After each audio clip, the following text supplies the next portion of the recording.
O espaço entre nós. O espaço entre nós não é apenas distância, mas um território de ausências. É onde se formam os silêncios que pesam mais que palavras, onde olhares se desviam e intenções se perdem.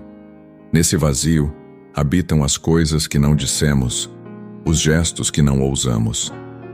Ele cresce quando deixamos o medo falar mais alto, quando escolhemos a segurança em vez da verdade. Mas esse espaço também é um convite.